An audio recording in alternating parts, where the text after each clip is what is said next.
iniciar a gravação da aula para a gente depois poder disponibilizar, tá? Então, vamos começar a aula de hoje, né, de Fundamentos Técnicos e Análises Hidrossedimentamétricas, ok? Continuação daquela parte 3. Muito bem. Algumas coisas que a gente tem que levar em consideração, né? A gente terminou ali falando sobre a amostragem de integração na vertical, né? Ou seja, aquelas amostragens de coleta em que eu faço com o amostrador com o bico, né? Então ele vai fazer aquela amostragem na minha vertical. A gente tem que tomar alguns cuidados, tá? E aí vai muito do treino da pessoa que trabalha, tá? Hidrossedimentametria no Brasil e no mundo não é só equipamento, tá? É também o técnico, tá? O técnico é tão importante ou mais do que o próprio equipamento. E eu te digo isso pela seguinte questão: eu visitei o Centro de Pesquisa em Hidrossedimentologia perto de Washington, da USGS, tá? Fui convidado pelo chefe de hidrossedimentologia da USGS, o John Gray, e a gente foi lá conhecer, e é muito engraçado, a gente foi para dentro do centro, imaginando que a gente ia encontrar lá o estado da arte de equipamentos, amostragens, técnica e tal. E chegando lá, eu comecei a olhar e era engraçado que eu falava assim, eu tenho esse equipamento lá na minha universidade. Vocês usam qual modelo de análise? Esse aqui. Tá. Esse aqui, você faz isso aqui, isso aqui. O cara, às vezes, aí começou até uma brincadeira, né? Mas o senhor trabalha assim? Trabalha assim. Qual que é a mostra? Aí a pergunta começou a vir até do centro de pesquisa, assim, vocês estão... Não, lá a gente tá com um list, tá com... Aí o cara começou a abrir, mas você já tem um list? Né? E era engraçado que eles não tinham lixo nesse laboratório, estava num outro laboratório o lixo deles. Então, eu comecei a descobrir duas coisas. É a diferença da USGS para o Brasil. Né? O que faz deles tão famosos e tão conhecedores da hidrossedimentologia, e nós no Brasil temos ainda nossa parte. Eu comecei a fazer uma pergunta: quantas análises os senhores fazem nesse equipamento por mês? Por mês a gente está fazendo aí de 60 a 80 análises. É o que a gente faz, talvez, num projeto de 3 anos. E isso eles fazem por mês. Então, o que acontece? Com esse refinamento ou esse excesso de análises, né, sobra dinheiro para análise, né, porque para nós o que falta é exatamente o dinheiro para análise, né, a gente precisa sempre de dinheiro para tal. Esse refinamento faz com que os técnicos saibam muito bem trabalhar. Porque, um exemplo, amostragem de uma integração na vertical, a gente tem que tomar cuidado com amostras de pequena quantidade de sedimento e com grande quantidade de sedimento, que pode conduzir a erro de pesagem. Mas como é que eu vou saber que eu estou com pequeno ou com grande? Tá? Isso daí é muito de olho. O técnico, ele olha para onde ele vai fazer a análise, ele vai lá no ponto de coleta e ele olha mais ou menos como está a difusão de sedimento no rio. E eu digo assim, olhar é olhar mesmo, é visual. Eu brinco muito, né? Até no Noboyoshi, às vezes a gente, quando ia para trabalho de campo, e ele deve ter feito isso muito com os alunos, não sei se vocês passarem, aí eu me digo, a Josiane e a Juliane, que se foram lá na base do Pantanal, se o Noboyoshi olhava para o rio e falava assim, isso tem tanto de sedimento aqui no rio, ele chegava a fazer essa brincadeira com vocês? Eu não lembro se... Eu não fui para base, professor. Eu não... Você foi, Juliane?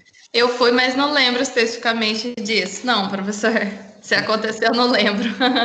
O Noboyoshi, ele tinha uma brincadeira. Pelo menos comigo, ele fez isso muito no meu mestrado e depois a gente fazia, às vezes, quando ia na base. A gente já tem um costume de trabalhar, então a gente olhava aquela pluma, né? Porque quando você olha o rio, você vê a pluma de sedimentos, né? Você vê aquele a gente fala aquela massa de chocolate, a gente brinca, né? Aquela massa de chocolate ali, e olhava o sedimento, isso aqui deve estar com tantos sedimento aqui, deve ser mais, tá com cara de ser um sedimento mais arenoso, e isso aqui deve estar aí na casa de uma concentração de tantas gramas, né? Mas como que sabe isso? É de tanto fazer análise. E aí a gente já sabia até mais ou menos qual o equipamento utilizar. Se a gente tem uma pequena quantidade de sedimento, a gente vai ter que trabalhar com volume. né? Então, às vezes, uma integração na vertical não é tão válida. Talvez um bombeamento, um sistema de bombeamento, ou seja, eu enfio meu amostrador perto do ponto de velocidade média daquele trecho, né, daquela seção, e bombeio aí 20, 30 litros, porque aí eu vou fazendo decantação e coletando mais amostra, para não ter um erro de pesagem.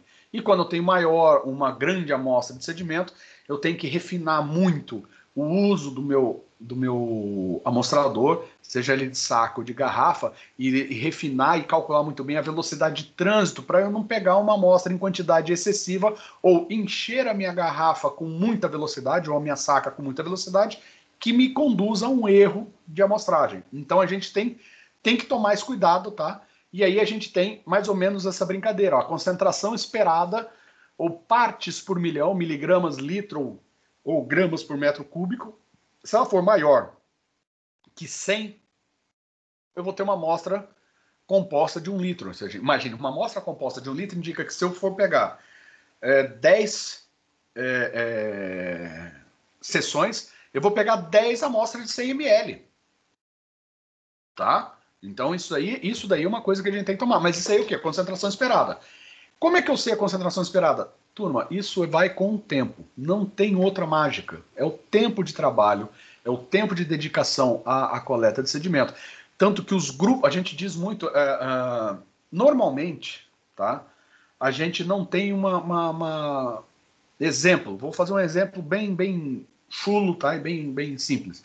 Sistema de abastecimento de água. A gente tem a equipe de engenharia que fica na empresa, né, que faz todos os cálculos de perda de carga, vazamento, novos dimensionamentos, redimensionamento de rede, assim por diante. E a gente tem a equipe de campo que vai lá coletar uma amostra, né, uma amostra de pressão, uma amostra d'água para fazer uma análise de qualidade, né, concentração de cloro e tudo mais. Normalmente, essa equipe que está indo lá fazer essa coleta são pessoas que às vezes têm só o ensino médio, tá? Quando não, um ensino básico e um treinamento. E isso não impede, né? Eles muito bem treinados, eles vão lá e fazem para a equipe que vai fazer coleta de sedimento. Você não monta uma equipe numa grande empresa sem antes ter um cara que já está um bom tempo. Sabe aquela história da empresa que eu preciso contratar alguém já sênior? Mas como que você vai ser sênior sem nunca ter começado, né? Tem essa brincadeira, né? Como é que eu vou começar no topo da carreira se eu não comecei por baixo? E é um grande problema, porque eu preciso de pessoas com expertise, tá? Para trabalhar em laboratórios. E essa equipe é tão importante, tão quão, né, a equipe que está dentro do laboratório. A gente diz que a equipe de laboratório ela é dividida em duas e é uma ao mesmo tempo. É a equipe de campo e a equipe de laboratório, mesma, mas as duas têm que ter a mesma qualidade técnica, tá? Exatamente por causa dessa concentração esperada.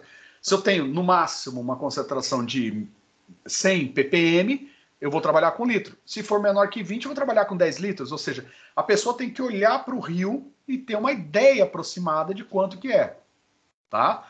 Para que ele também tome essa decisão de qual equipamento e qual volume que ele vai tirar. Então, isso ainda é uma coisa, assim, que eu digo muito de tato do técnico, tá? Não é uma coisa que demora a se aprender, tá? Vou ser bem sincero. Com o tempo, a gente vai aprendendo a visualizar isso e a trabalhar com esse tipo de coleta e a saber como trabalhar com isso, tá? Não é difícil, mas é um ponto crucial quando a gente trabalha com amostra de sedimentos, tá? Quando a gente está trabalhando, uma outra coisa que fala, né, principalmente na integração por vertical, é a velocidade de entrada, tá? Então, esse é o grande problema. Vamos lá. Eu já tenho na minha cabeça qual volume que eu vou precisar, quanto que eu preciso de amostra para não sofrer um erro, mas eu preciso garantir também a minha velocidade de trânsito seja proporcional, que ela tenha um valor correspondente à velocidade instantânea na minha corrente, e isso daí tem algumas coisinhas que a gente tem que levar em consideração. Primeiro, o bico tem que estar sempre na horizontal, então eu tenho que montar o meu equipamento de tal forma que ele dentro da água mantenha o bico na horizontal. E por que eu tenho que manter o bico na horizontal? Para que eu não tenha algum erro na entrada, né? Porque a corrente está entrando aqui, então eu vou ter uma velocidade errada de trânsito aqui. Ela tem que estar exatamente alinhada com as linhas de corrente. Então, eu tenho que estar com ele horizontal e tenho que escolher o bico corretamente para que a velocidade do o meu bico esteja isocineticamente coerente com a velocidade de trânsito, a velocidade de escoamento do meu rio. É por essa razão que qualquer medida de hidrossedimentometria, né, qualquer coleta hidrossedimentométrica, acontece após a medida de vazão. Porque como eu tenho a medida de vazão, faço uma análise, eu determino qual a velocidade do rio e a sua vazão, os pontos e as velocidades nos seus trechos, então eu sei qual é a velocidade compatível para aquele meu bico. Tá?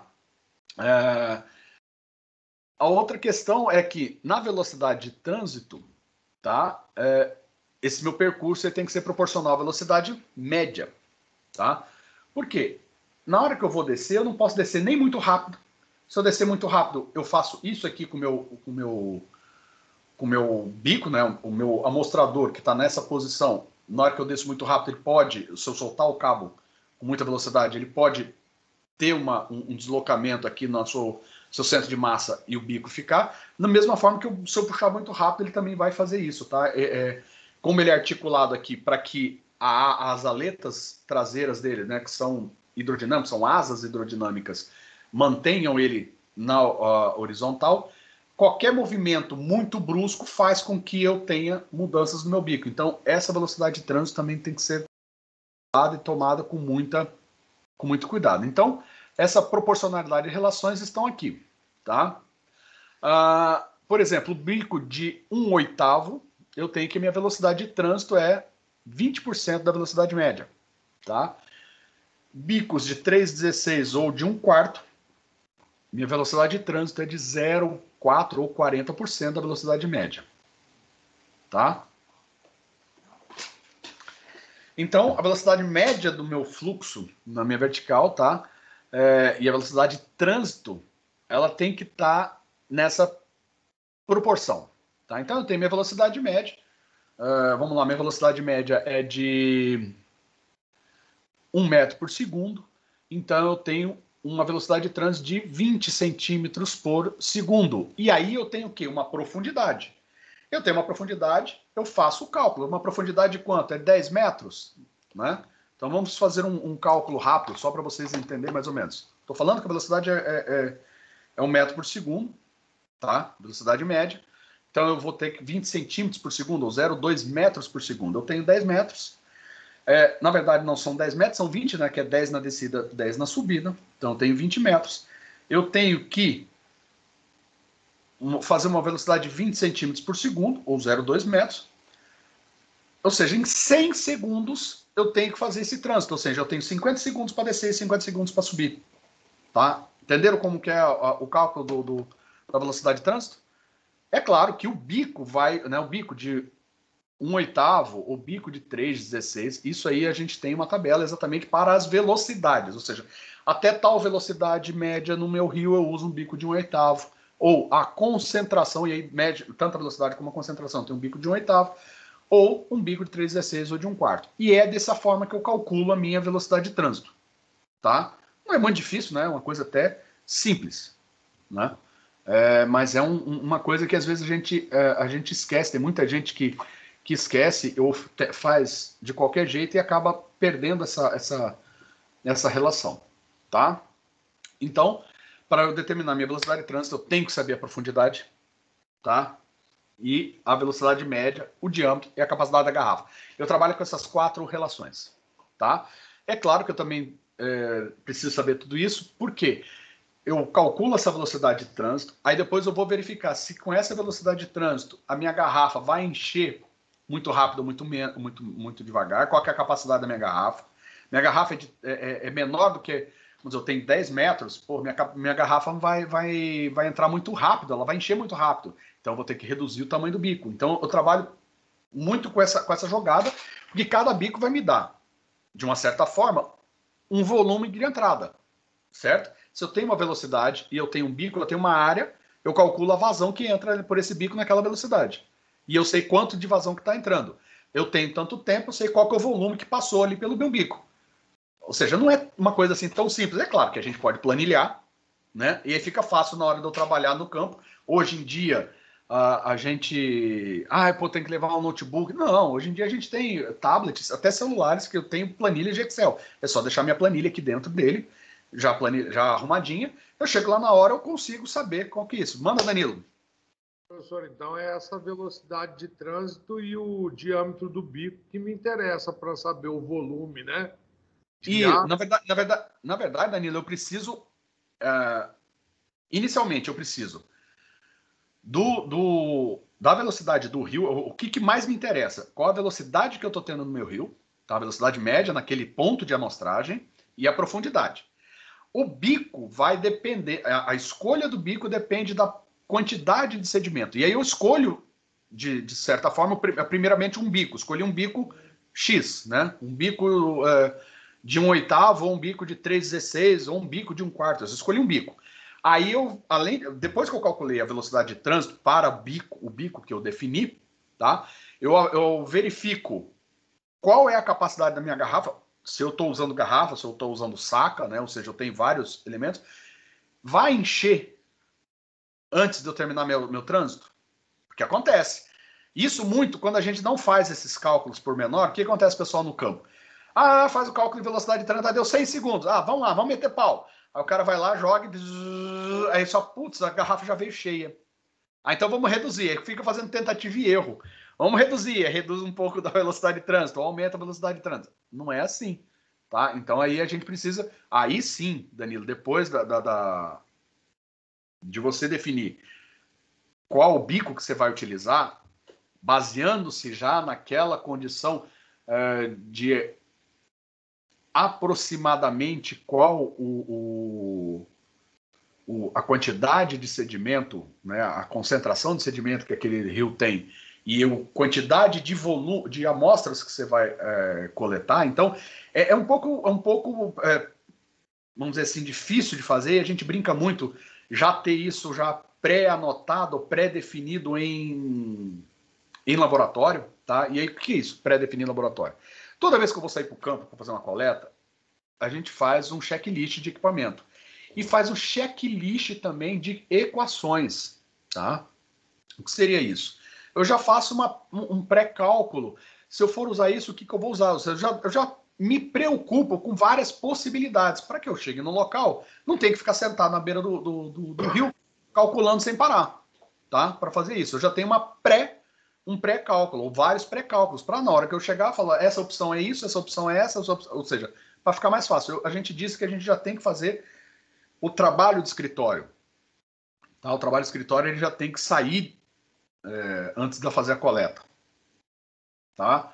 E aí, quando eu defino, mais ou menos, eu acho que vai ser esse bico aqui, aí eu defino até qual que é o volume da garrafa. Porque eu posso ter, na verdade, um problema de eu só tenho este equipamento, onde eu tenho esta garrafa que tem meio litro. E se a garrafa tem 1.000 litros, eu vou utilizar aí uns 450 ml. Eu não posso encher ela até o talo. Fala, Danilo, de novo. Então eu posso, por exemplo, num rio que não está sendo feito um ensaio a primeira vez, que já foi feito ensaios de concentração de sedimento suspenso, eu posso usar a última concentração para essas definições, né? Sim, Danilo. Isso é fato. Tá? Isso é fato. Em rios onde isso não tem, é sempre um pouco mais difícil. A gente acaba fazendo umas coletas a mais, né, para evitar qualquer problema. Mas com o tempo, quando você fica já calejado e craque, você acaba chegando no rio e tomando a decisão muito rápido, tá? Não é normal isso para todos os rios. Por isso que eu digo que hoje, quando a gente fala equipe que vai coletar, se você perguntar lá para antigo ONS, o antigo DNOS, hoje a CPRM, ou o pessoal da Itaipu, vamos demitir a equipe de campo. Rapaz, a equipe de campo só vai demitir se o cara fizer uma cagada imensa, tiver briga com o chefe, for pego roubando, Se não, é a equipe mais cuidada que tem no laboratório, são as equipes de campo de laboratório, a equipe de campo, porque tanto mais até que a de laboratório. Porque laboratório você treina uma tecnologia, uma técnica, é só o cara seguir a técnica. Campo tem o feeling de trabalhar no campo. Então, realmente, a hidrometria e a hidrossedimentometria são pessoas que elas começam no emprego, elas podem até trocar de emprego, mas elas começam trabalhando com isso, elas vão até o final da vida, sabe? Porque o aprendizado do dia a dia, tá, é muito maior do que se pode conseguir num curso. Tá? Eu acho que até na parte de hidráulica e de águas, assim, é comum. Ontem eu estava com o pessoal da Águas Guairoba, eu conheci um antigo servidor da Sanesul que está lá desde 1984. E o cara continua lá porque ele conhece os sistemas de distribuição da cidade e eles não demitem, não. O cara está lá trabalhando e vai continuar. Exatamente, porque esse cara é o cara, né? Esse eu lembro quando eu trabalhei na Águas, a gente chamava do Zé da Água, né? O Zé da Água é o cara que ninguém toca nele, né? Era até engraçado que às vezes o Zé da Água chegava atrasado e ninguém falava nada do Zé da Água chegar atrasado, porque ele tinha um status mais... o status era mais elevado que o engenheiro. O engenheiro chegava atrasado, levava a ferrada do chefe. O Zé da Água, não, aconteceu algum problema, vamos ligar para ele, deve estar com algum problema. Era engraçado isso. Mas é verdade, é a pessoa que tem um conhecimento prévio da situação. No caso do sistema de abastecimento, era o seu Antônio, se não me engano, o seu Antônio, que era muito engraçado do seu Antônio, era que a gente chegava assim, seu Antônio, é aqui que está correndo a tubulação, não sei o quê. Não, tá errado esse mapa, essa tubulação é na rua de trás. E você fala, não, peraí, mas esse é um mapa que a gente usa aqui dentro da empresa para fazer todos os nossos dados. Aí falou, pois é, tá errado. E era batata, era lá, tá, o cano estava na rua de trás, não estava na planta como devia estar. É a mesma coisa ir para o campo. Você vai para o campo, não, aqui eu vou usar bico disso. Não, aqui esse sedimento aqui, esse rio, chega lá embaixo, ele é muito correntoso, tem uma formação rochosa aqui nesse pedaço aqui, né, num ponto que se coleta. Aqui é melhor usar o bico tal. Aí você fica olhando para o cara e fala, como o cara sabe? São anos de experiência, tá? Então vamos lá. Para a prática em campo, a gente calcula o tempo mínimo de amostragem por essas equações, ou seja, o tempo mínimo vai ser 2 vezes a profundidade dividido pela velocidade de trânsito. 2 vezes a profundidade por causa daquilo que eu falei. É a descida e a subida, né? A gente às vezes olha, eu tenho a profundidade, já vi muito isso quando a gente chegava para os alunos, ele pegava a profundidade, na hora, pum, calculava, falava, tá bom, você vai chegar lá no fundo, vai travar o seu sistema? Tem alguns equipamentos que são modificações criadas por pesquisadores, tá? A Itaipu tinha um amostrador de garrafa que era muito legal, porque ele às vezes, quando a gente não usava o sistema de bombeamento, né, porque o sistema de bombeamento eu desço minha sonda com a tubulação até onde eu quero, e lá eu ligo uma bomba, que eu tenho um dimer, que eu consigo definir a velocidade de sucção da bomba na mesma velocidade da vazão do rio, ou seja, para garantir a isocinética do movimento.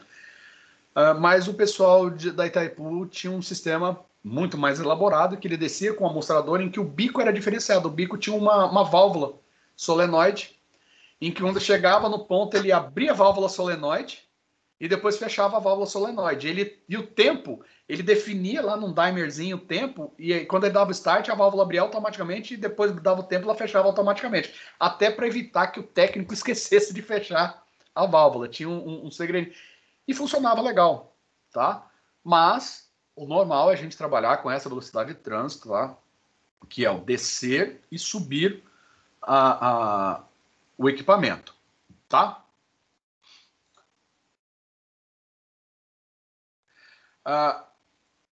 Aquilo que eu disse para vocês, né? Numa garrafa de meio litro, a gente deve coletar 400 ml. A gente às vezes fala até 450, dá para segurar. A gente não fala... Vamos lá, 450 não é o ideal pelo seguinte.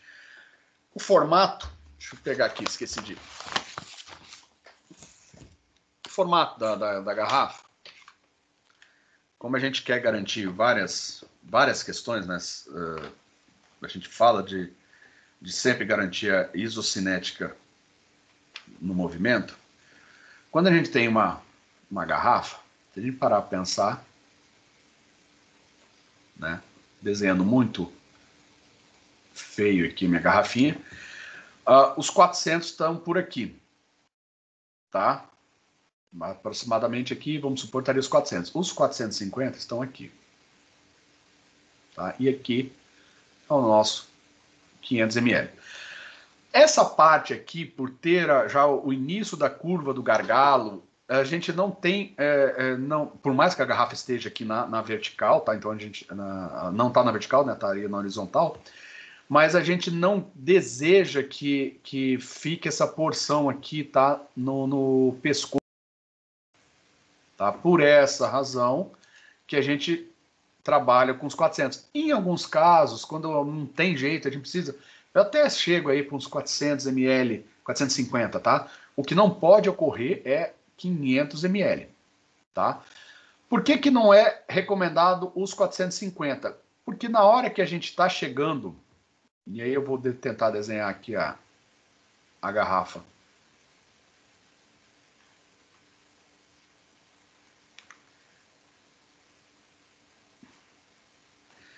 Quando eu estiver chegando nos 400 ml, provavelmente eu vou estar por aqui, tá?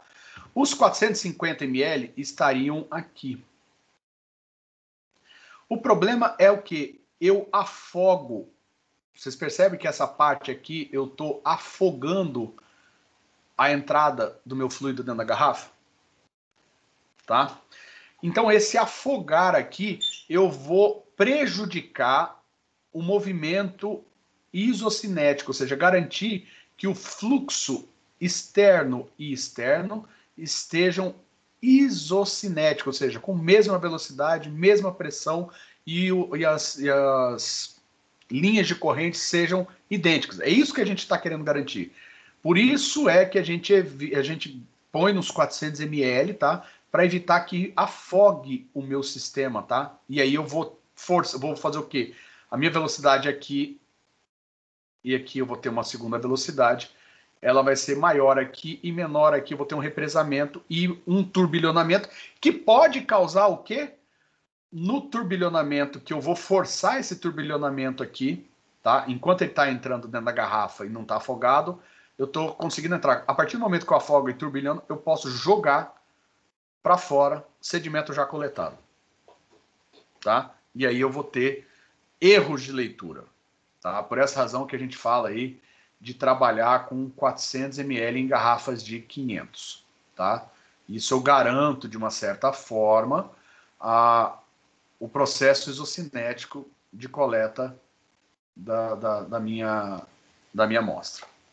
Tá ok?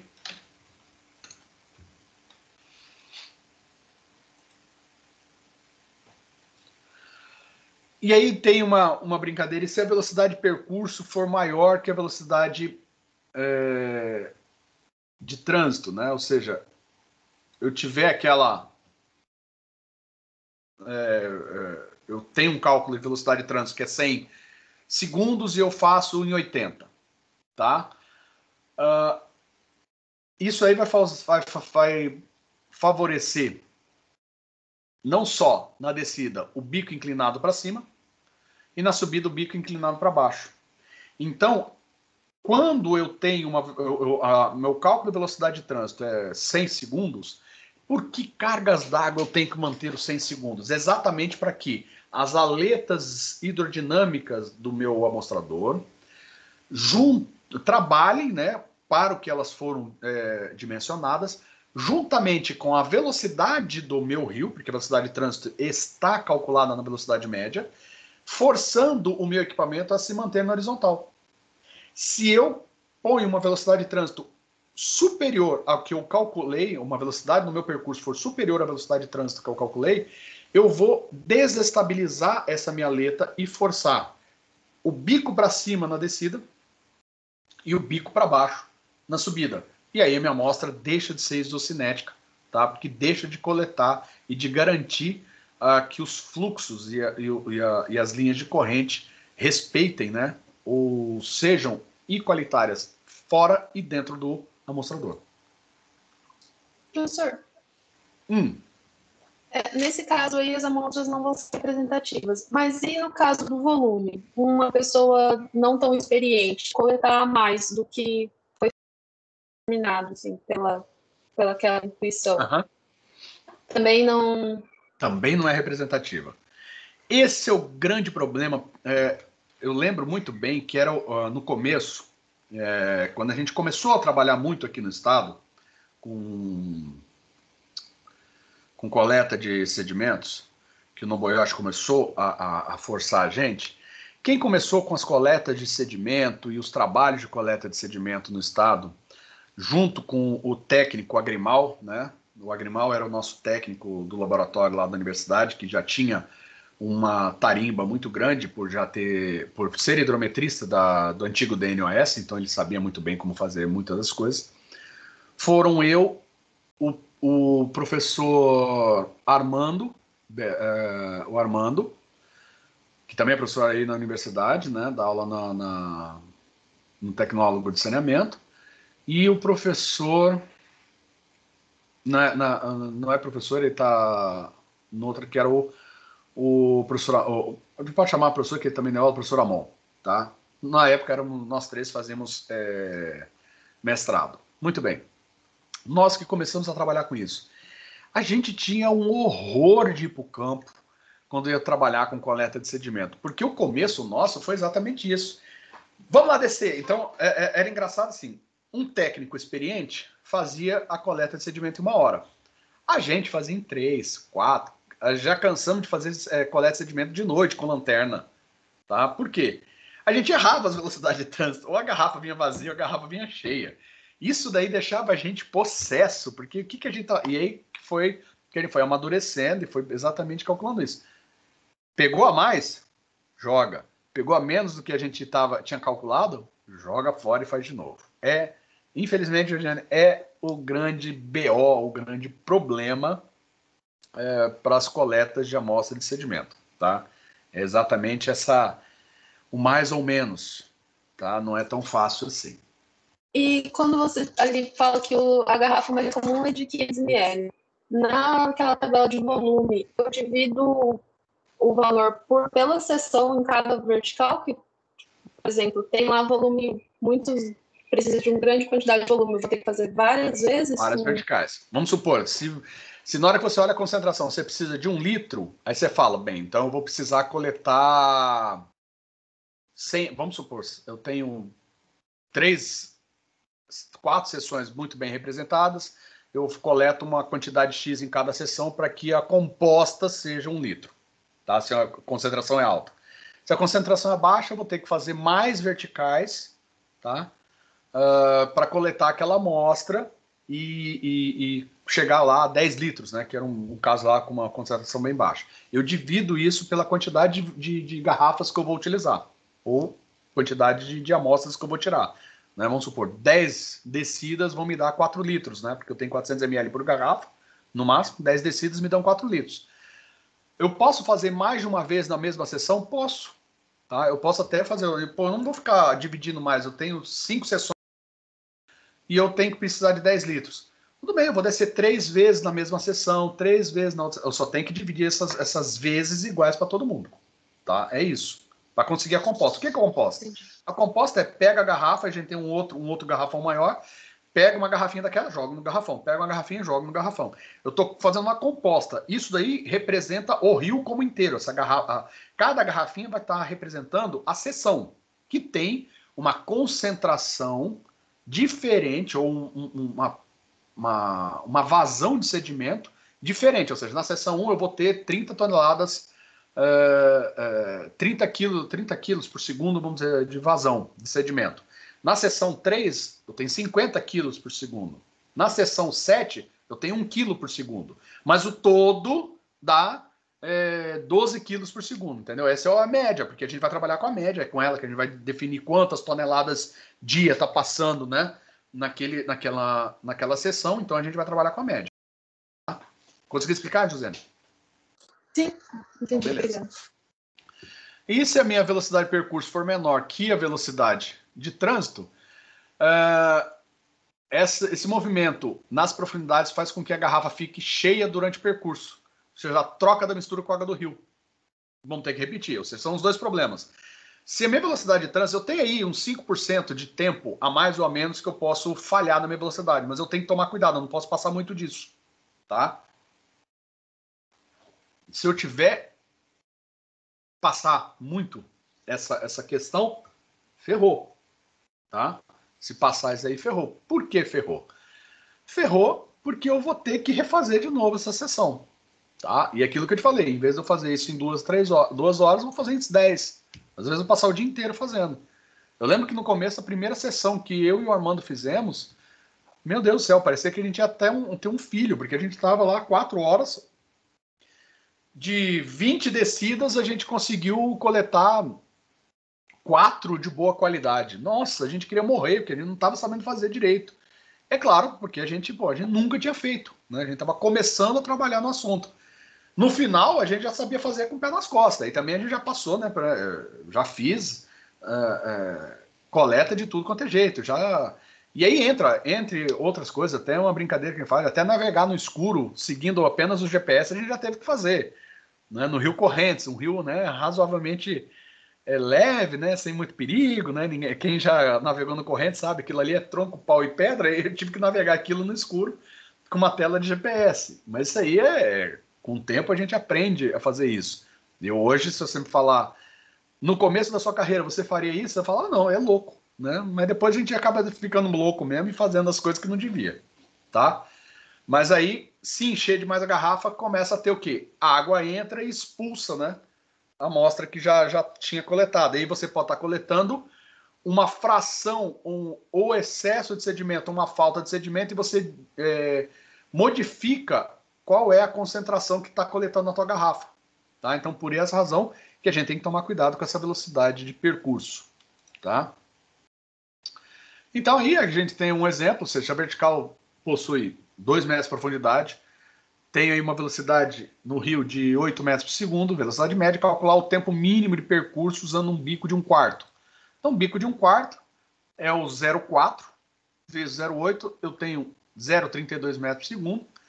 Eu tenho 2 vezes 2 dividido por 0,32, eu tenho aqui 12,5 segundos. Tá? Então, esse é o tempo de trânsito para eu coletar a minha amostra. É simples, né? O cálculo não é difícil, o cálculo é bem simples, tá? É uma aritmética nada mágica, mas deve ser levado em consideração na hora de fazer isso, tá? Muita gente não faz. Muita gente faz teste. A velocidade é tanto, vamos fazer tanto, vamos ver quanto tempo leva para encher a garrafa. Ou seja, a pessoa se preocupa em encher a garrafa. E aí ele desce uma vez, sobe, só encheu metade, vai um pouquinho mais. Aí, não é linear, tá? Tem mais essa. Não é linear. Isso, a gente vamos supor, se em 10 segundos de trânsito minha garrafa encheu pela metade, aí falar, vou pôr... Se eu colocar 20, ela vai encher. Aí você chega, encheu. Então, em vez de for 10, eu vou colocar 15, que vai encher, né, um pouquinho mais. E ela chega cheia de novo. Tá? Não é isso, a gente tem que calcular realmente, porque não é linear isso, tá? Esse enchimento da garrafa. Lembrando, né, por causa daquele famoso pescocinho da garrafa, tá? É o pescocinho que causa esse errinho no final. O outro é o volume adequado de amostra. Então, determinar a faixa de volume de amostra para ensaio de granulometria. Então, vamos supor, um ensaio precisa de 0,4 a 5 gramas de sedimento. É outra coisa. Quando eu for para o campo, eu já tenho que saber qual é o tipo de ensaio que eu vou trabalhar. O tipo de ensaio que eu vou trabalhar no meu laboratório também vai direcionar qual é o volume de amostra, né? Que tipo de amostragem que eu vou fazer, tá? Então, se o ensaio necessita de 4 a 5 gramas de sedimentos e a concentração no meu rio é de 80 miligramas por litro, tá? Então, qual vai ser a amostra, tá?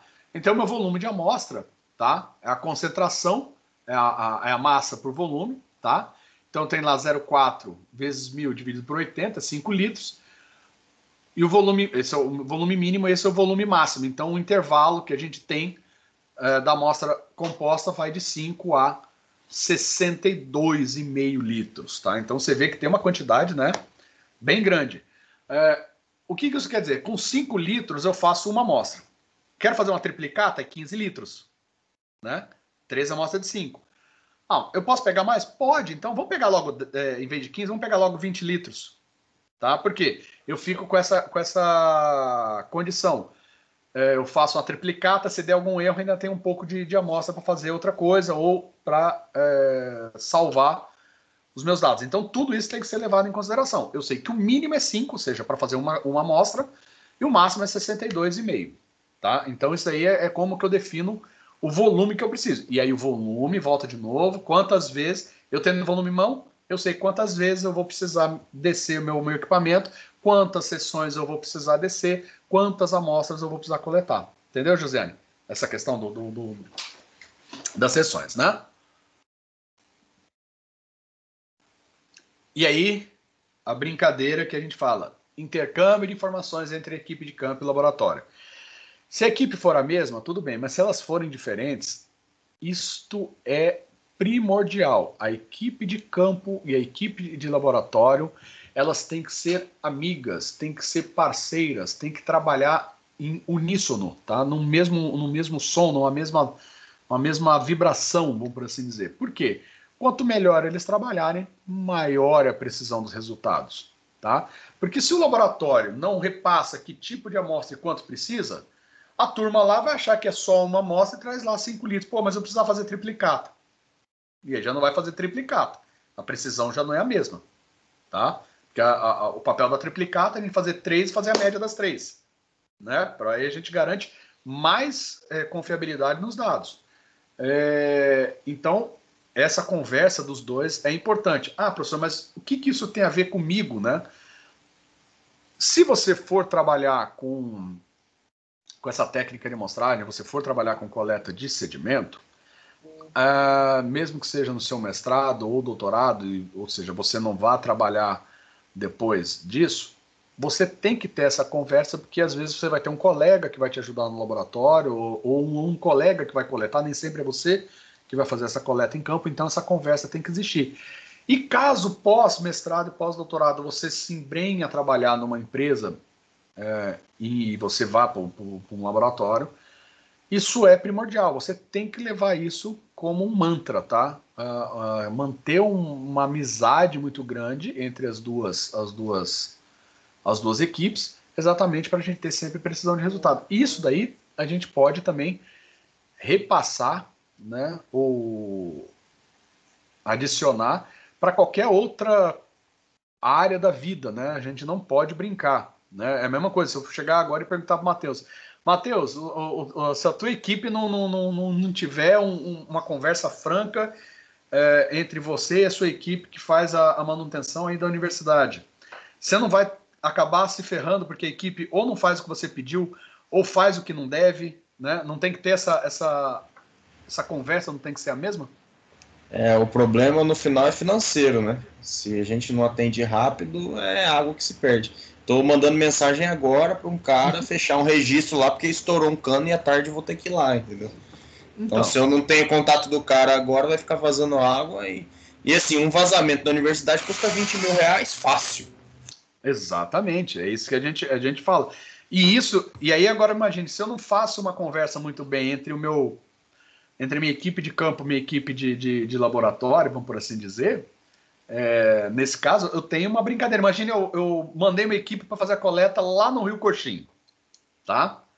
E aí a equipe foi lá fazer a coleta lá e eu não falei direito, não dá para fazer quase nada. O que vai acontecer? Eu vou ter que mandar de novo, né? Cada descida para Coxim é 10 mil reais, ou seja, é o que você fala, perde dinheiro. E não perde pouco, tá, turma? Toda vez que a gente mexe com qualidade, amostra... Qual que é o grande problema hoje no Brasil? Eu digo Brasil, não sei se o mundo é a mesma coisa, mas vou falar de uma coisa que eu sei que é Brasil. Hoje a gente não tem muita noção da qualidade da água urbana ou de como está realmente os nossos rios. Por quê? Custa caro a gente saber fazer o controle o monitoramento desses corpos hídricos custa caro. Porém, colocado na ponta do lápis, eu tendo essas informações muito antes, né, e fazer um monitoramento constante, me garantem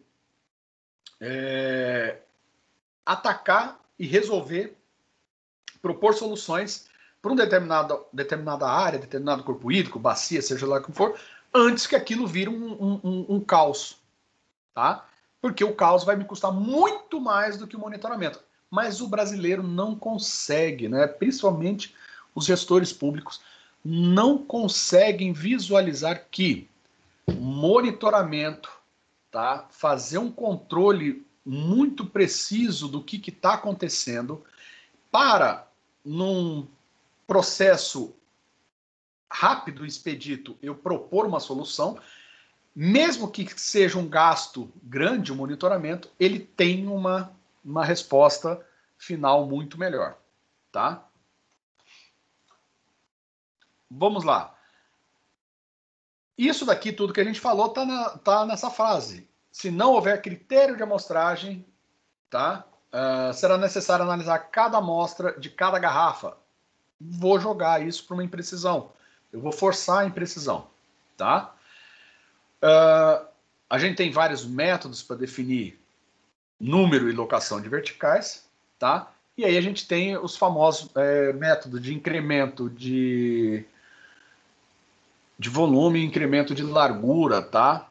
O cálculo I, D, I, L igual ao incremento de descarga, tá? Que é o nosso volume, e o IL igual ao incremento de largura, tá?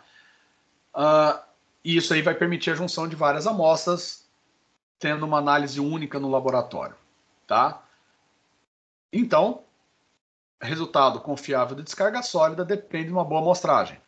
Não única e exclusivamente. Uma boa amostragem já é 80% dos resultados confiáveis. O laboratório, se fizer como manda o figurino, como manda os manuais de prática de laboratorial, fazem o resto. Para não deixar o pessoal do laboratório muito triste, vamos lá, 60-40, tá? Mas eu digo que a coleta de amostra em campo é tão ou muito mais importante que ela seja muito bem feita.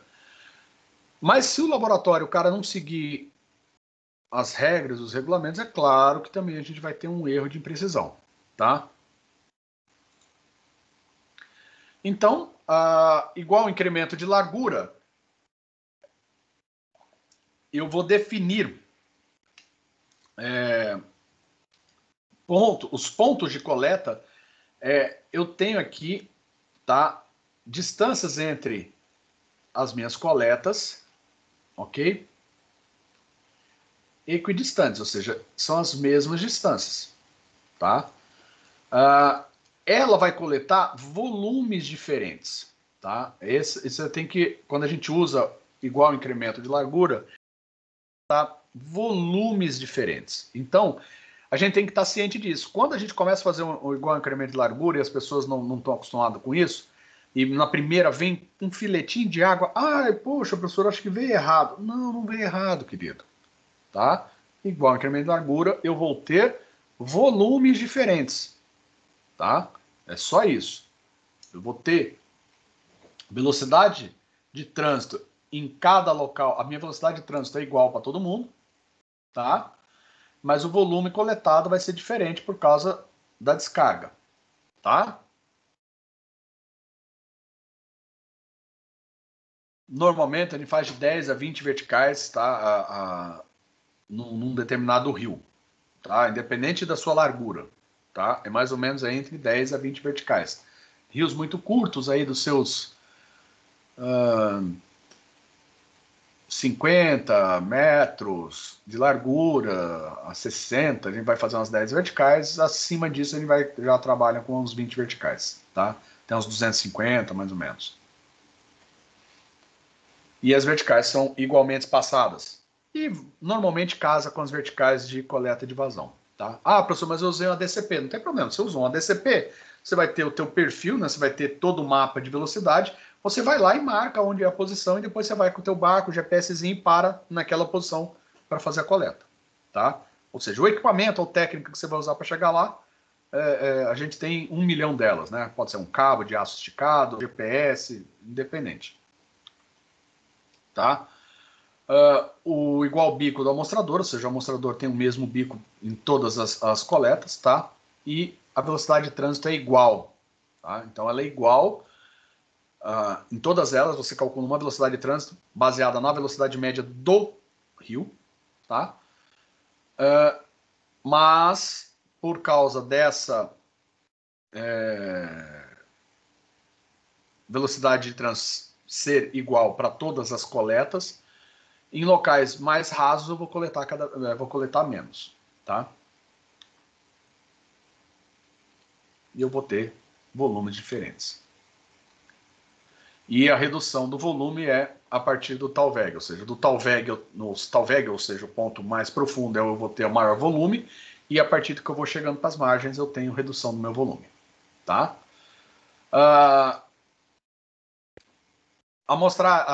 Para o IEL, né, igual incremento de largura, a Organização Mundial de Metrologia diz que a gente trabalha de 5 a 15 verticais e as normas americanas de 10 a 20, tá? Normalmente aqui, quando fala norma americana, né, são as normas da UGS, tá?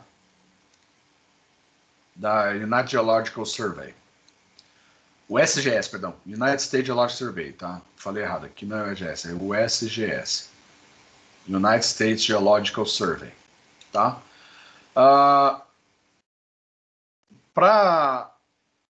Quando ele fala no laboratório, a gente tem que ver rios de águas limpas, pequenas quantidades de sedimentos, maior quantidade de amostra, aumenta o número de verticais, tá? Zonas com baixíssimas ou nenhuma velocidade não devem ser amostradas. Isso daí é o seguinte, normalmente, tá? Em alguns casos, principalmente no Pantanal, a gente tem muito disso, em que a gente tem aqui uma seção do nosso rio, tá? Às vezes, nessas margens aqui, tá? Nessa área aqui, é muito raso, tá? Então deixa eu até refazer esse desenho aqui, porque esse desenho não vai ser muito...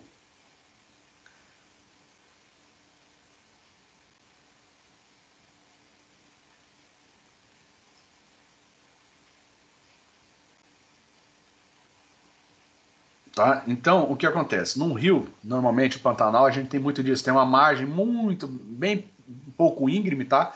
São essas regiões aqui, são regiões de baixíssima velocidade.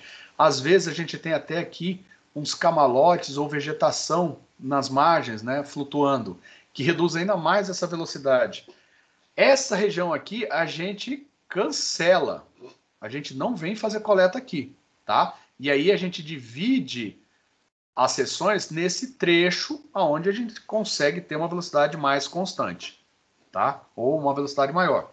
Exatamente porque eu vou fazer uma velocidade de trânsito aqui, a gente fez exemplos e no começo, quando a gente não tinha essa percepção, né, no começo da minha vida como trabalhando com hidrossedimentologia, de eu fazer aqui, velocidade de trânsito aqui, eu não coletar 10 ml aqui, não coletava uma tampinha de remédio. E aquilo me deixava possesso, porque eu perdia tempo naquele local, né? Às vezes eu fazia uma velocidade de trânsito, era 80 segundos, aí ficava lá 80 segundos. 80 segundos para descer 80 centímetros. Ou para descer 50, meio metro. Turma, 80 segundos, meio metro, olha, pensa que assim...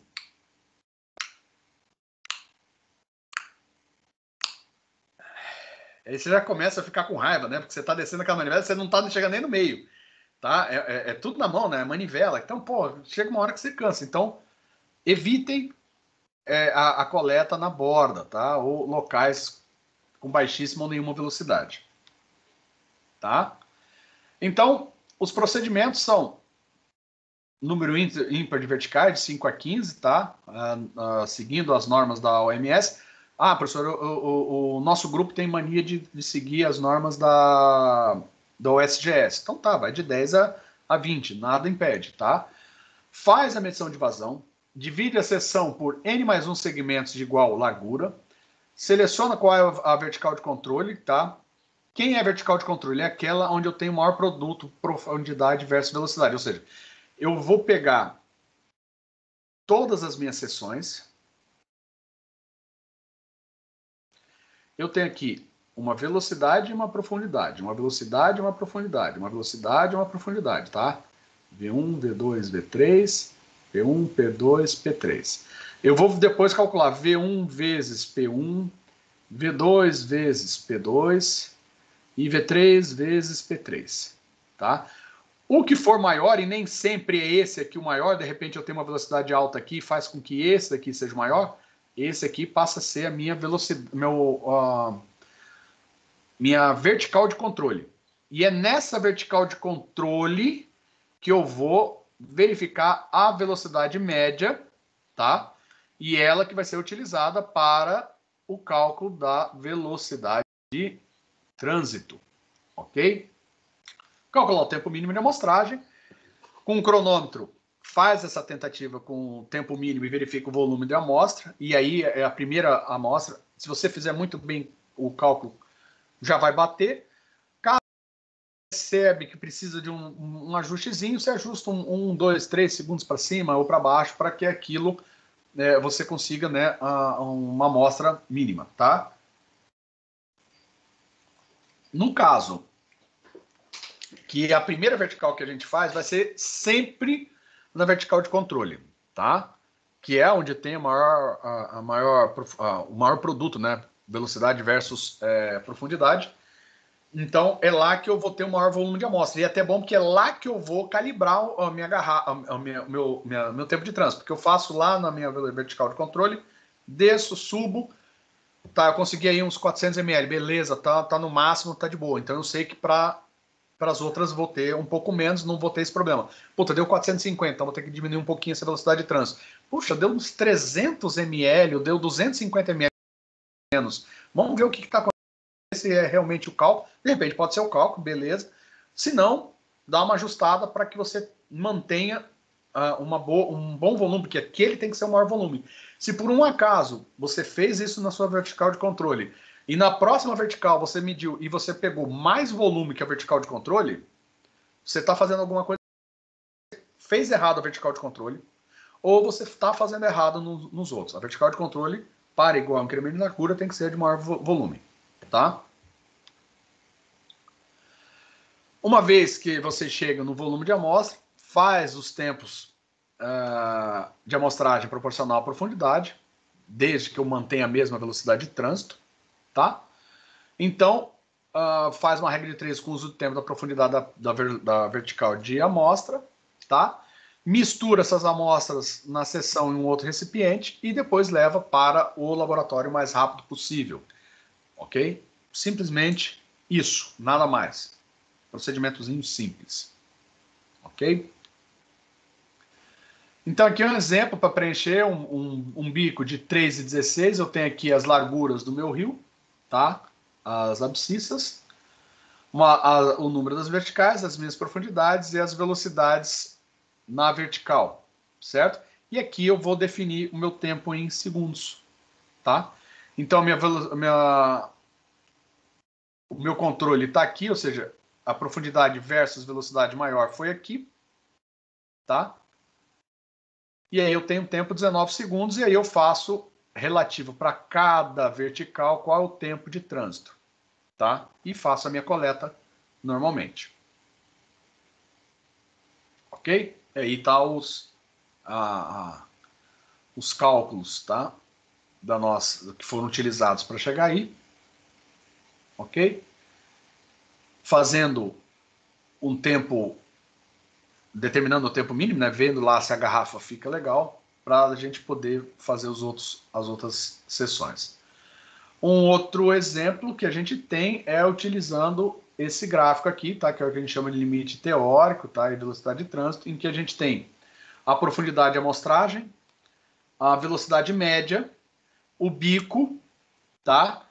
Tempo total de trânsito para os bicos, tá? E aqui a velocidade de trânsito. Então, se a gente pegar aquele exemplo, vamos lá, um exemplo falando, profundidade com velocidade 0,8. Então, vamos lá. Profundidade de 3, Velocidade de 0,8. Qual que era o bico? Deixa eu lembrar aqui. Bico de 3,16. Bico de 3,16 é esse aqui. Velocidade 0,8 tá aqui. Tá? Então, 3,08. Tá? Então, tem aqui. Bico de 3,16. Olha aqui, ó. Olha que legal. Tudo bem que aqui, né? É melhor eu usar uma régua melhor, mas olha quanto que eu tinha calculado. 19, né? 19 segundos o tempo. Não era? Aqui, ó. 19 segundos o tempo. Por esse gráfico, eu tenho aqui mais ou menos, tá? A velocidade de trânsito de 0,20, 0... Na verdade, isso aqui tá a velocidade em metros por segundo, aí eu tenho que calcular, dividir, né? Aqui não tá calculada a velocidade, quanto que dá lá? 0,16, tá? A velocidade de trânsito aqui deu 0,16. Então, eu tô aqui com, ó, 0,16 estaria aqui, tá? Nesse ponto, não, perdão. 0,16 estaria aqui. Não é bem isso, né? Se eu pegar aqui e traçar aqui, ele não dá. Ele daria aí 0,20 alguma coisa, tá? Então, isso aqui é um método expedito, tá? Que a gente usa. E aí a gente fica ajustando. É como é que fala? Um gráfico, né? Que a gente trabalha para verificar o tempo que a gente iria trabalhar, tá? Onde mais que eu tenho aqui? Tempo em segundos deu quanto aqui? 20... Aqui 25... Uns 23, 22 segundos, tá? Então, isso aqui é só um expedito para levar para campo. É claro que aqui eu precisava estar com ele original, né? Porque aqui eu posso ter feito alguma distorção na hora que eu aumentei para colocar no PowerPoint e tá usando uma régua bonitinha, né? Para chegar nos pontos, tá? Para dizer, mas ele dentro do tempo está muito próximo, mas aqui na velocidade de trânsito ele não está batendo muito, né? Porque a gente calculou 0,16, tá? E o tempo aqui, 24 segundos, eu estou falando em 19, 5 segundos de diferença. Fala, Danilão. Esse tempo que o senhor calculou no final vai ser para cada amostra? Não. Nesse caso aqui, quando eu estou trabalhando com igual incremento de largura, a velocidade de trânsito ela é definida pela minha seção de controle. Tá? Por isso que eu coloquei aqui, ó, 2 vezes a profundidade dividido pela velocidade, a velocidade de trânsito, que é o quê? A velocidade no 40%, porque eu estou usando o 3,16 polegadas, vezes a velocidade na minha vertical, que era 0,8. E deu esses 19 segundos. Deu esses 19 segundos. Ela tem que usar metade desse tempo para baixar a garrafa e metade para subir. Exatamente. Tá certo, obrigado. Tá? Metade para baixar, metade para subir. Falou tudo.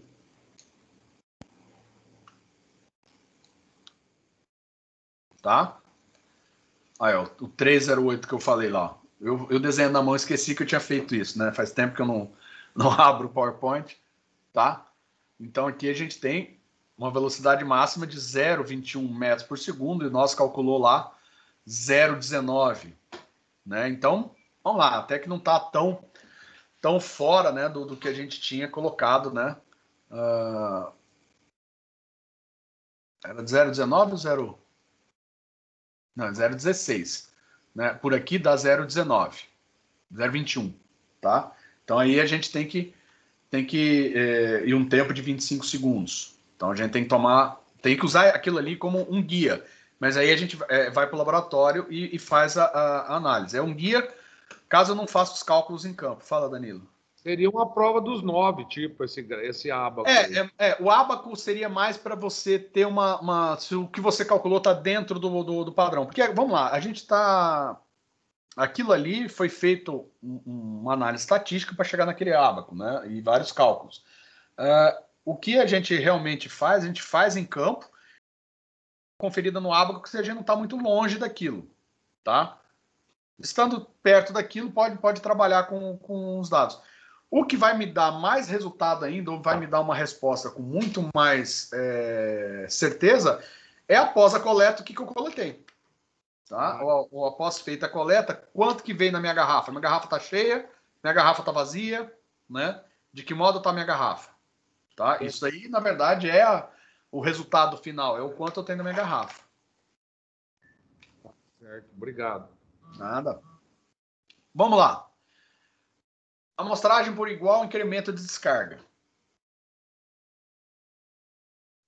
Essa amostragem, tá?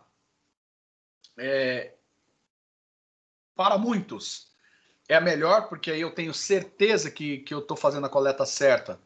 Porque cada vez que eu subir a garrafa, eu tenho que ter o mesmo volume nela coletado, tá? Então eu tenho a garantia dos volumes coletados.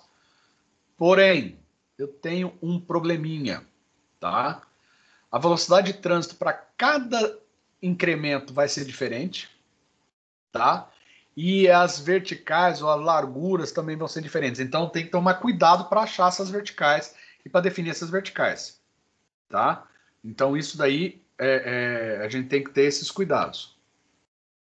Mesma coisa de 5 a 15, elas são espaçadas diferentes e eu preciso do conhecimento prévio da distribuição de vazão ao longo da sessão.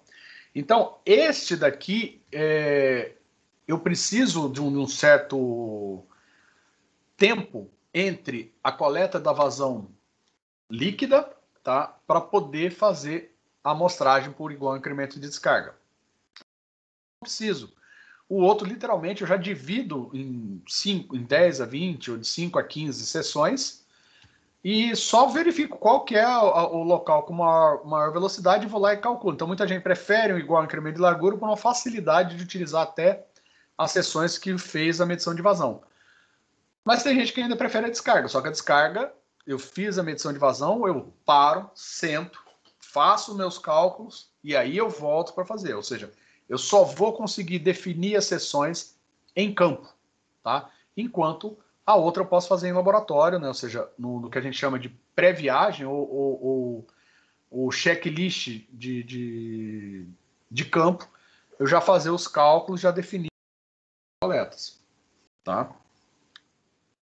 E eu tenho velocidade de trânsito diferente, claro, porque dependendo, se eu tenho velocidades mais baixas, eu vou ter que aumentar a minha velocidade de trânsito para garantir que ele enche minha garrafa com o mesmo volume, tá?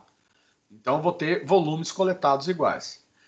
Pelo igual incremento de descarga, as amostras são coletadas nas verticais que passam pelos centroides de as áreas de igual incremento e ele requer o conhecimento da distribuição de vazão na seção, tá? Baseado no histórico das medições ou na medição já feita.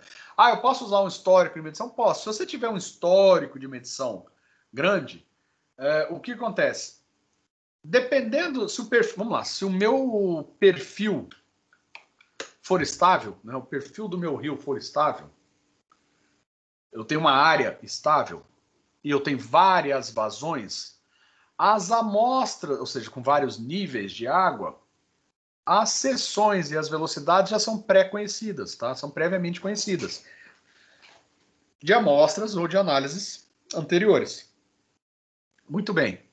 Neste caso, eu tenho aí vários anos de coleta. E eu já posso, né, dependendo na minha sessão de controle, eu já ter vários tipos. Se tiver criar a minha tabela de igual incremento de descarga, né, o meu ábaco, vamos por assim dizer, de igual incremento de descarga, onde eu vou ter para uma vazão de tantos metros por segundo no meu rio, essa vai ser a distribuição. Para uma vazão de tanto, essa é a distribuição. Para uma vazão de tanto, por quê? Os perfis vão se manter. Então, para esse tipo de caso, eu posso já levar de escritório, e é claro que leva muito mais, né, 1, 2, 3 dias, dependendo do tamanho do rio e da complexidade, para eu criar esse ábaco da minha sessão de controle, tá? Mas eu já saio do laboratório com as sessões, o tempo de cada uma, onde que eu vou fazer, já dentro do meu ábaco, certo? Eu não tenho isso, é a primeira vez ou é um rio que varia muito. Então, eu vou ter que fazer a vazão inteira, ter a minha distribuição, para depois calcular a amostragem de igual incremento de descarga. Então, a gente tem esse pormenor, tá? Essa é uma diferenciação que a gente não pode mudar. A partir da medição ou dados históricos, a gente faz o gráfico de percentual acumulado da vazão, em função da posição ao longo da minha transversal, e nessa minha abscissa insere também o valor das velocidades médias em cada vertical. Plota o perfil de profundidade para permitir o cálculo da máxima velocidade de trânsito, tá?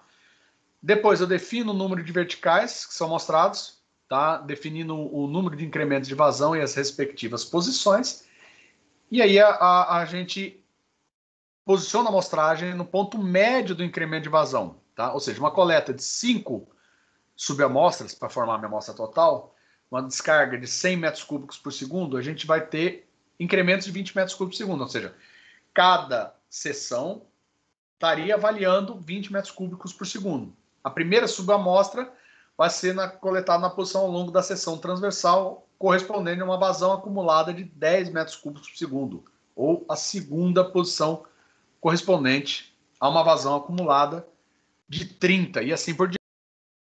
A última nossa lá de 90 metros cúbicos por segundo, tá? No mínimo de 4, no máximo de 9 verticais tem que ser escolhidos para a utilização do método igual ao incremento de descarga, tá? Já que eu vou estar assumindo que cada amostra passa pelo centroide da subárea de incrementos de igual descarga. Ele é um pouco mais complicado igual ao incremento de largura. O pessoal não é muito fã de usar igual ao incremento de descarga, por mais ele vamos por assim dizer, o mais representativo, ou vou dizer, o que dá menos variações nos dados. Não que o outro não funcione, tá? O outro é mais expedito, mais rápido, mas esse aqui requer um pouco mais de conhecimento, um pouco mais de cuidado para a sua utilização, tá?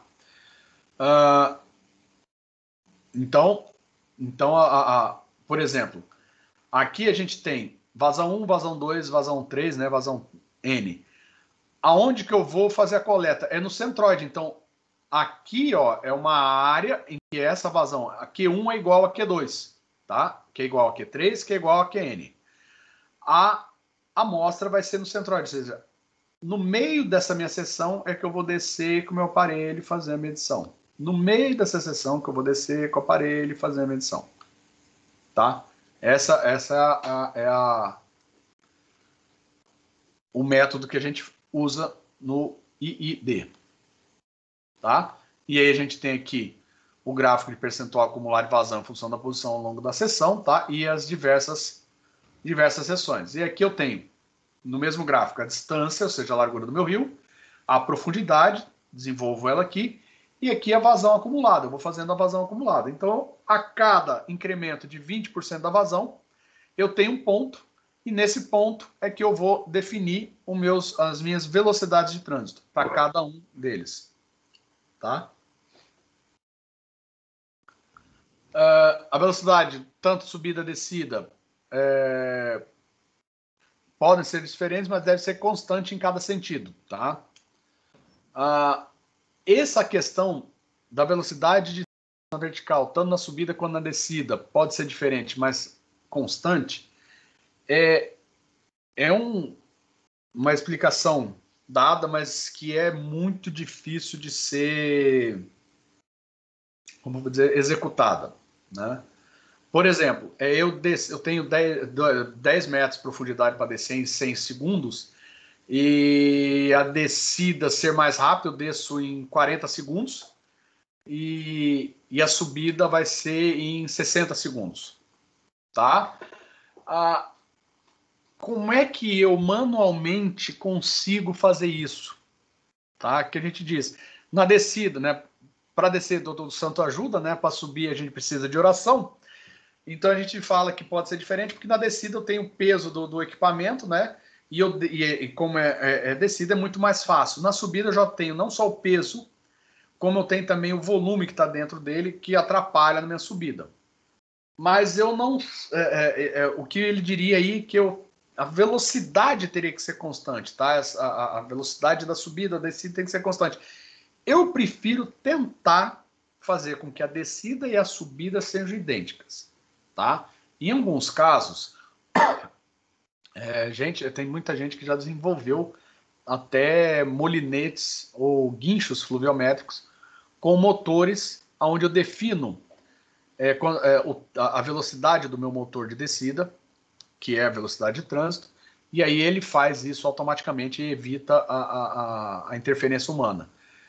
Porque eu acho... A gente leva um tempo, tá, para aprender isso. Eu digo para vocês que foram 4 anos do meu mestrado fazendo esse tipo de coleta, eu fui aprender na metade do meio ano, tá? Fazendo várias coletas, já estava na minha coleta de número 40, que eu fui começar a pegar a velocidade de descida de trânsito e de subida. E isso daí o Armando, se vocês perguntarem para ele, também levou um tempo para chegar nisso, tá? As amostras, a vantagem da amostra de igual incremento de descarga é que eu posso analisar separadamente, tá? Ou seja, eu consigo definir a concentração média de sedimentos por seção, tá? Que vai me ajudar muito nos parâmetros de qualidade de água. E em alguns casos até ele é utilizado principalmente porque eu preciso definir qual é essas concentrações quando eu precisar pôr um sistema de proteção, um sistema de coleta de água. Por exemplo, eu tinha, na época que eu fiz meu mestrado, um caso que era no Rio São Francisco, um sistema de bombeamento de uma irrigação, tá? E que as bombas, elas não aguentavam um ano, tinham que trocar todo o miolo interno da bomba por causa de excesso de sedimento que corroía, né, lixava o equipamento ao ponto do equipamento quebrar. Eu precisei, no caso não fui eu, né, foi o meu co-orientador que fez essa análise lá. Ele precisou usar a amostragem de igual incremento de descarga porque ele precisava saber qual era a concentração ao longo do rio, porque eu tinha a minha seção e o meu sistema aqui de bombeamento coletando água lá para irrigação. Eu precisava saber qual era a concentração em cada vertical aqui, tá? Porque no caso lá do rio, tá? A gente usou uma técnica de espigões submersos para desviar o fluxo do rio no que era bem aqui, tá? Desculpa.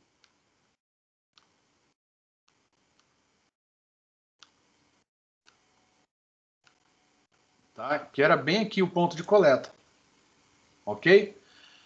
Então eu precisava saber realmente para entender qual era essa concentração nessa seção e, de certa forma, definir uma estrutura, né, que pudesse desviar essa concentração e reduzir a concentração aqui para dar uma sobrevida para o sistema de bombeamento. Tá? Então, essa é a vantagem do igual incremento de descarga com relação ao igual incremento de largura, porque igual incremento de largura eu vou ter, na verdade, uma média. Tá? Uma média de todo. Ok? A vantagem é que eu tenho a distribuição transversal das concentrações e, nesse método, uma amostra composta de maior volume pode ser produzida pela mistura de volumes iguais extraídos, tá? E analisar como uma amostra composta, ou seja, um mais complexo.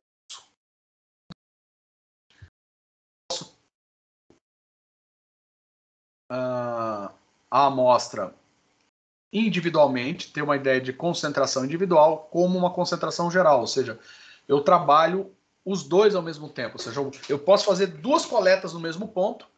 A primeira coleta é uma coleta individualizada, onde eu vou saber qual é a concentração naquele ponto, e a outra eu faço uma composta para ter uma média geral do rio. Então a vantagem da igual incremento de descarga é que eu posso fazer isso. A de largura eu não consigo o individualizado. É a soma deles que vai me dar a média do rio. Individualizado não é resultado nenhum, eu não posso fazer, tá? Igual incremento de descarga sim, igual incremento de largura não. Ok? Então aqui a gente tem um exemplo de igual incremento de descarga, onde eu tenho as abscissas, tá? Deixa eu ver se eu preciso aumentar aqui um pouquinho. Eu tenho as abscissas, a vazão parcial, né? A porcentagem da vazão, e a gente vem aqui para o incremento, tá? Então, incremento de 20% da vazão, na abscissa, onde que vai dar aquela abscissa, ou seja, naquele gráfico, tá? Ou seja, a abscissa de amostragem é o centroide entre uma e outra, a profundidade de amostragem, a velocidade média naquele ponto.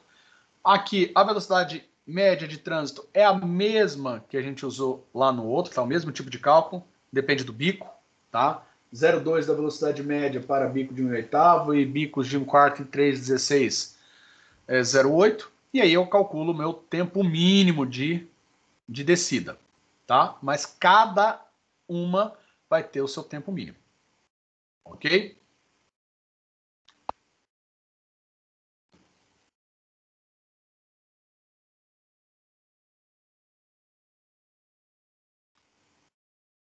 Então aqui é aquilo que eu falei, aqueles dados a gente traçou o gráfico, tá? Para poder definir os pontos e as velocidades de trânsito, ok?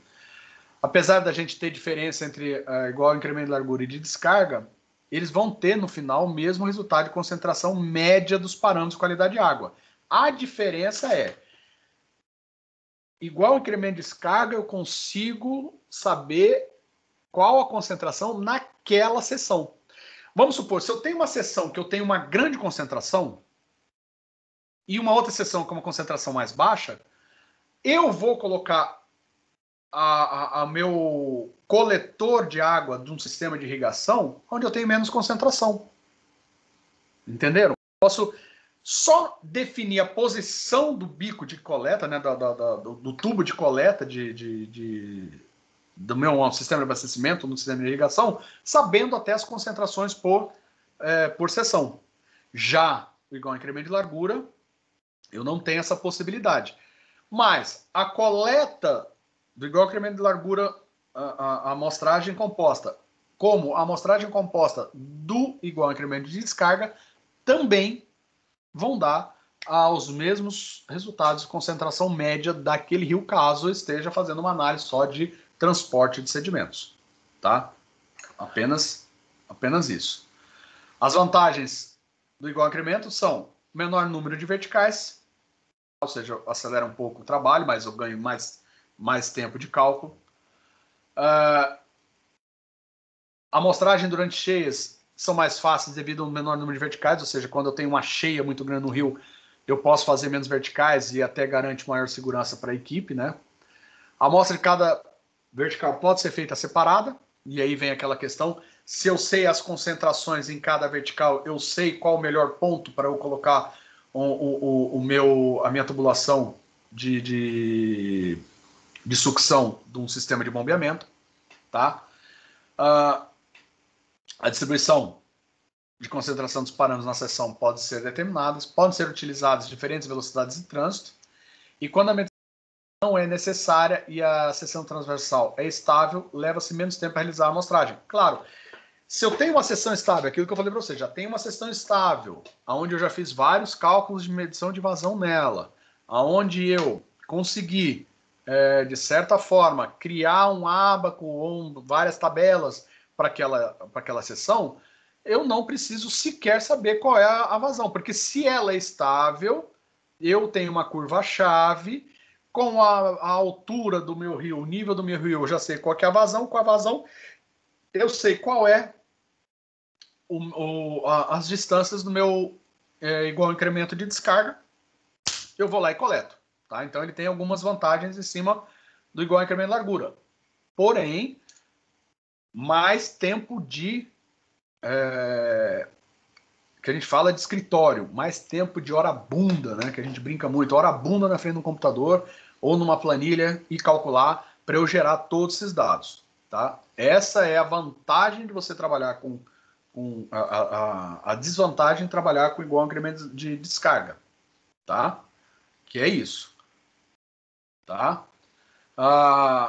As vantagens do igual incremento da cura são conhecimento prévio da distribuição da vazão ao longo da transversal não é necessário, ou seja, eu simplesmente vou lá, faço a medição de vazão, sento ali do lado, determino a minha seção de controle, que é igual a profundidade versus velocidade, e eu já faço, ou seja, não preciso saber como é que estava o rio antes. Então, num rio novo, é muito improvável que eu vá trabalhar com igual incremento de descarga, vai me dar muito trabalho, eu vou com igual incremento de largura. Mas eu preciso fazer isso para definir o ponto de sucção, onde vai ficar meu tubo de sucção num sistema de irrigação. Véio. Aí eu vou fazer igual incremento de descarga, porque eu tenho uma necessidade prévia e específica. Não obrigatoriamente eu faça isso. Tá? Eu posso trabalhar com ILL se for só concentração geral. Variação na distribuição e concentração na seção transversais são mais bem consideradas devido ao maior número de verticais. Tempo com análises laboratoriais é reduzido, já que eu vou trabalhar só amostra composta. Então, eu vou fazer uma análise de laboratório. No caso, posso fazer 3, né, porque eu faço a triplicata, mas é só 3. Imagine que com IID, né, igual incremento de descarga, eu vou ter, vamos supor, 5 verticais, são 5 amostras, triplicatas são 15. Então, eu vou ter 15 análises de laboratório, mais uma composta, então eu vou para 16 análises de laboratório. Enquanto com igual incremento de largura, eu só faço 3 análises de laboratório. Tá? Igual incremento de largura é mais fácil de ser ensinado, já que ele é baseado na simples divisão de seção transversal, é aquela história, não tem tantos cálculos, né, nem tantos cuidados para serem tomados para definir os pontos de amostragem. Ok? Turma, queria agradecer a presença de vocês, tá? Vou parar aqui a gravação, tá? Para a gente deixar, para eu depois pôr lá no YouTube. Mas eu queria que vocês, se vocês têm algum